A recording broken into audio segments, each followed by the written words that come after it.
अस्सलाम वालेकुम नाजरीन। ड्रामा सीरियल कैसी तेरी खुदगर्जी की नेक्स्ट एपिसोड में आप देखेंगे शमशेर ने आखिरकार महक के वालिदैन को डरा धमकाकर अपनी जिद पूरी कर ली।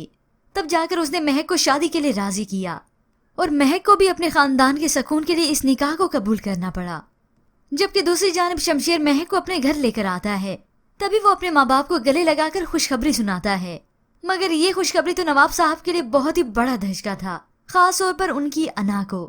निकाह कर लिया मैंने, ये सुनते ही उनके होसान खता रह गए। तभी शमशेर महक को बुलाने लगा। अरे तुम बाहर क्यों खड़ी हो, अंदर आओ ना। महक को अपने सामने जिंदा देखकर तो वो और परेशान हुए। बेटे के सामने तो खामोश रह गए, मगर अपनी बीवी से कहते हैं मैं ये जिल्लत हरगिज बर्दाश्त नहीं करूंगा। मैं उन्हें ऐसा सबक सिखाऊंगा कि उनकी 7 पुश्तें याद रखेंगी।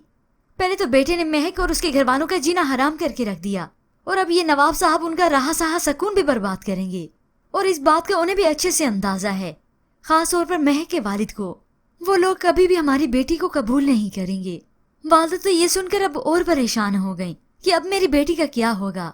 और फिर यहाँ पर जब नवाब साहब की चहीती बड़ी बहू को पता चला, उसका तो उसी वक्त मुंह बन जाता है कि यहाँ पर मेरी बहन आती वो राज करती, ये गरीब घर की कहाँ से आ गई। तो फिर ऐसे में शमशेर का भाई खाने की टेबल पर पूछता है तुम्हें वो लड़की मिली कैसे? तो वो मजाक करता है जादू। अरे मैंने इसे चाहा इतना कि कुदरत ने इसे फिर से मुझे सौंप दिया। अब ऐसे में शमशेर को अपनी फैमिली के बारे में तो कुछ मालूम नहीं होता, मगर बड़ी बहू को अच्छे से अंदाजा है। बाबा साहब उस लड़की को 2 दिन के लिए बर्दाश्त नहीं करेंगे।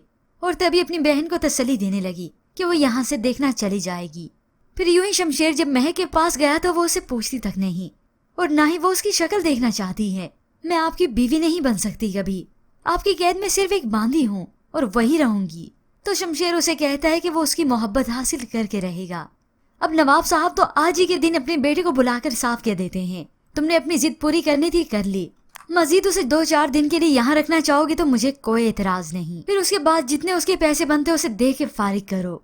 अपने बाबा की ये बात सुनकर वो कहका लगाता है बाबा साईं ये तो आपकी भूल ही है, मैं तो उसे हमेशा बीवी बनाकर ही यहीं रखूंगा। जिसके बाद तो उनकी अना को और ठेस मिली। मगर यहाँ नवाब साहब भी अब चुप करके नहीं बैठे। उन्होंने तो कुछ ही वक्त में उस डॉक्टर का पता लगवाया और अपने सामने हाजिर करवाया।